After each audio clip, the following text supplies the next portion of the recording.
pusat. Nah, kemarin teman-teman, yang ini ternyata dia salah di program studinya, sehingga saya upload ulang ya, saya perbaiki hasil validasi. Dan inilah statusnya, sehingga dia sudah sinkron dengan jurusannya. Kalau kemarin itu ngambil jurusan yang pertanian, padahal yang di ijazah itu jurusan bahasa Inggris, pendidikan bahasa Inggris. Tapi yang kemarin perpal pertama ya, itu jurusannya pertanian. Nah, di sini kita bisa melihat ini kemarin saya mengupload ulang perpal ijazahnya, yaitu pada tanggal 20 ya, kemarin aja teman-teman, tanggal 20 Desember 2020. Nah,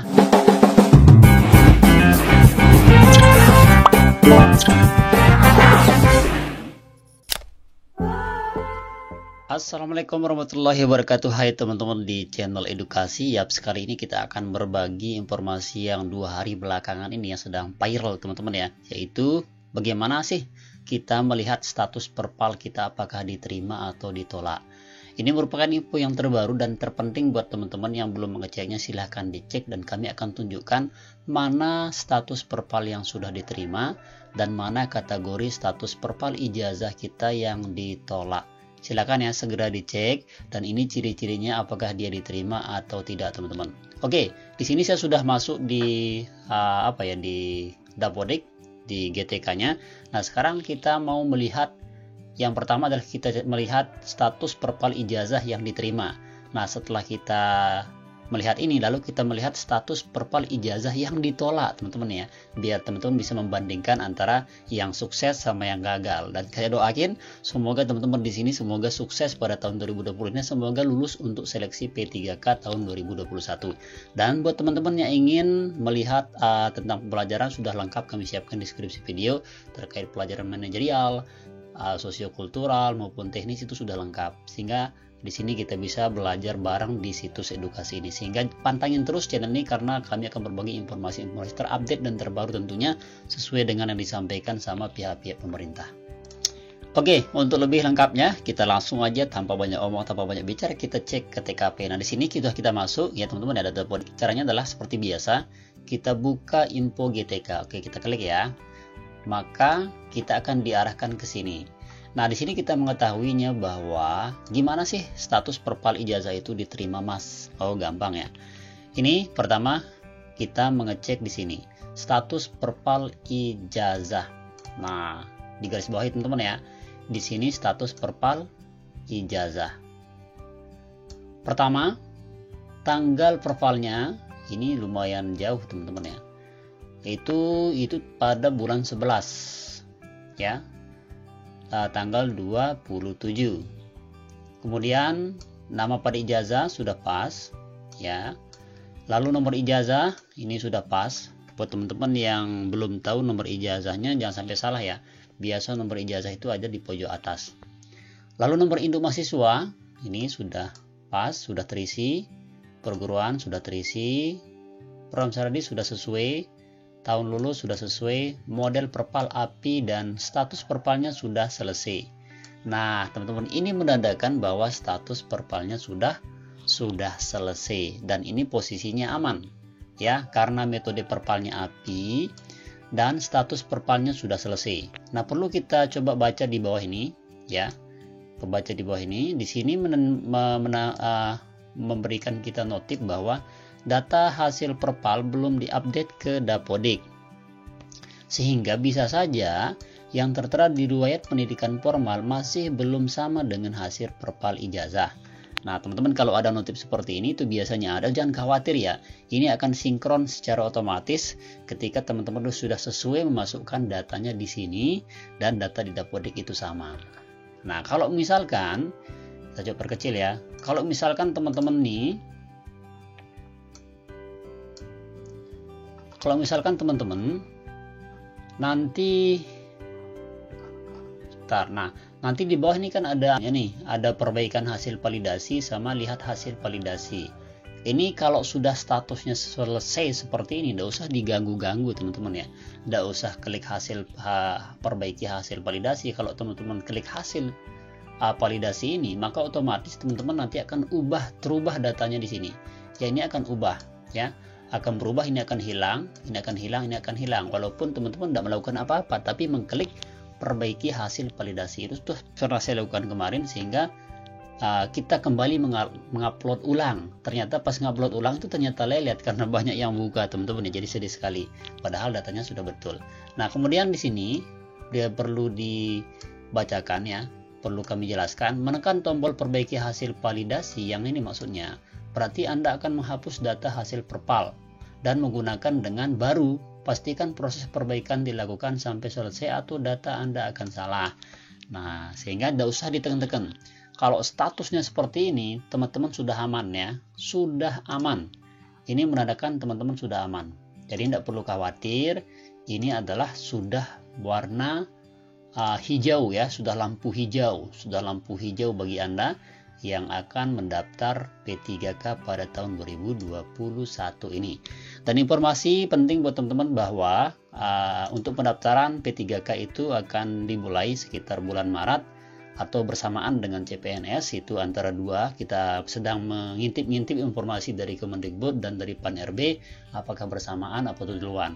Tapi kayaknya kemungkinan besar akan bersamaan, karena takutnya nanti ketika teman tidak lulus di P3K itu langsung menuju ke CPNS, itu dikhawatirkan. Sehingga nanti bersamaan, karena servernya sudah diperbaiki sama Bapak Bima ya. Nah, itu akan tidak menjadi kendala buat kita untuk daftar-daftar tengah malam dan sebagainya.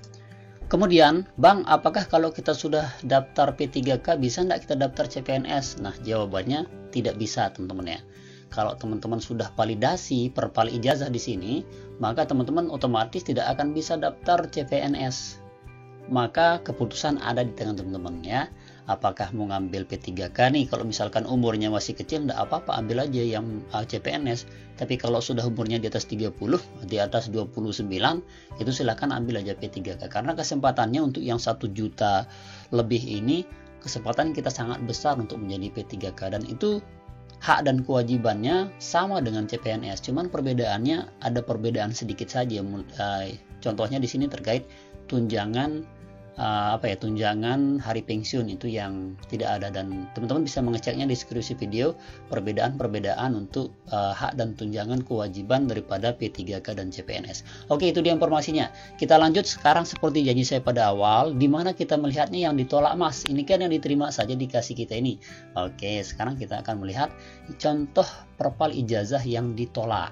Oke ya, kasihan banget ini ditolak teman-teman ya. Oke, mudah-mudahan ini bisa kita perbaiki.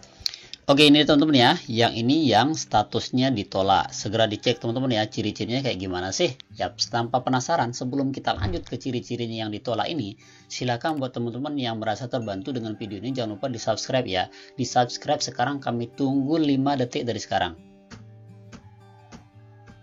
Oke, terima kasih kalau sudah subscribe. Nanti kita akan berbagi file pembahasan P3K terbaru 2021. Silakan juga di kolom komentar ya. Tapi syaratnya jangan lupa di like, subscribe, komen, dan share ketika ini bermanfaat bagi banyak orang ataupun bagi Anda, sehingga itu bisa menjadi amal jariah kita bersama. Oke, tanpa banyak omong, kita langsung aja cek. Kita buka info GTK. Nah, ini dia teman-teman, sudah keluar dan inilah status ya. Saya coba perbesar teman-teman ya. Oke, ini kita lihat di sini bahwa jelas bahwa ya di sini metodenya upload. Lalu status perpalnya menunggu proses pemeriksaan berkas oleh operator pusat. Ini sedang menunggu proses pemeriksaan oleh operator pusat. Nah, kemarin teman-teman, yang ini ternyata dia salah di program studinya, sehingga saya upload ulang ya, saya perbaiki hasil validasi. Dan inilah statusnya, sehingga dia sudah sinkron dengan jurusannya. Kalau kemarin itu ngambil jurusan yang pertanian, padahal yang di ijazah itu jurusan bahasa Inggris, pendidikan bahasa Inggris. Tapi yang kemarin perpal pertama ya, itu jurusannya pertanian. Nah, di sini kita bisa melihat ini kemarin saya mengupload ulang perpal ijazahnya, yaitu pada tanggal 20 ya, kemarin aja teman-teman, tanggal 20 Desember 2020. Nah, kemudian Mas, di sini kan ada perbedaan nih, kita coba lihat ya. Metode perpalnya. Tadi yang sukses itu pakai API, yang ini tidak sukses atau tidak berhasil atau ditolak itu menggunakan upload. Apa sih bedanya? sama API dan upload? Oke, kita kupas ya perbedaan API dan status upload. Kita lihat di sini dia statusnya API, yang di sebelah statusnya upload ya. Jelas ya? Oke, yang ini API statusnya, metode perpalnya API, yang ditolak itu statusnya upload. Nah, Mas, perbedaannya yang API ya. Yang API itu adalah ketika Anda mengupload data atau mencari data teman-teman itu sudah sinkron dengan data dikti. Artinya tidak perlu klaim ijazah, tidak perlu klaim perguruan tinggi, makanya dia statusnya API teman-teman. Maka ketika teman-teman posisi seperti ini, statusnya ini paling aman ya, yaitu metode perpal API lalu statusnya selesai. Ini sudah aman, teman-teman tinggal nunggu jadwal saja. Lalu yang menyedihkan adalah yaitu metode perpal upload. Ini metode perpal upload ini merupakan yang saya kemarin itu tidak ada statusnya di dikti teman-teman ya, baik itu dari nomor ijazah, kemudian kampus, begitu juga dengan yang perguruan tinggi ya, itu tidak sinkron dan saya harus klaim di dikti. Dan itu sangat merepotkan, sehingga ini pelajaran bagi teman-teman ketika mau menyekolahkan adiknya atau anaknya, silahkan cek dulu perguruan tinggi itu. Jangan sampai masukkan anak-anak kita atau adik-adik kita itu di perguruan yang baru 1-2 tahun ya. Tapi pastikan perguruan tinggi itu sudah kedetek di dikti, yang sudah meluluskan banyak alumni. Itu yang paling pas. Ini kesalahan bagi kita sendiri, semoga bisa menjadi pelajaran buat teman-teman juga. Buat rekan-rekan guru, silahkan sekolahkan anak-anak kita di sekolah yang memang sudah diakui, sudah terdetek dan sudah menjadi catatan data di data dikti di pusat teman-teman. Oke, itu dia informasinya dari kami terkait ciri-ciri status perpal diterima atau ditolak. Semoga bermanfaat ya. Buat teman-teman yang belum mengeceknya, silahkan dicek, dikasih tahu temennya, karena batas untuk perpal ijazah itu pada tanggal 31 Desember. Ini tanggal 25 Desember, jadi tinggal 5 hari. Segera share sebanyaknya biar teman-teman orang kita tahu dan bisa menjadi kebaikan buat kita bersama, dan itu bisa menjadi amal jariah. Karena orang yang bermanfaat adalah orang yang paling berguna bagi banyak orang. Oke, silakan. Itu dia sekali lagi buat teman-teman yang ingin file lengkap daripada versi untuk pelaksanaan atau contoh soal seleksi P3K tahun 2021, silakan di kolom komentar ya, sertakan nomor emailnya atau WhatsAppnya untuk kami kirimkan. Tapi syaratnya itu ya, like, subscribe, komen, dan share video ini. Nyatakan Anda sudah melakukan itu, maka kami akan kirimkan. Dengan cara kita saling membantu. Oke, itu dia, semoga bermanfaat. Terima kasih, syukron, sekian, assalamualaikum warahmatullahi wabarakatuh.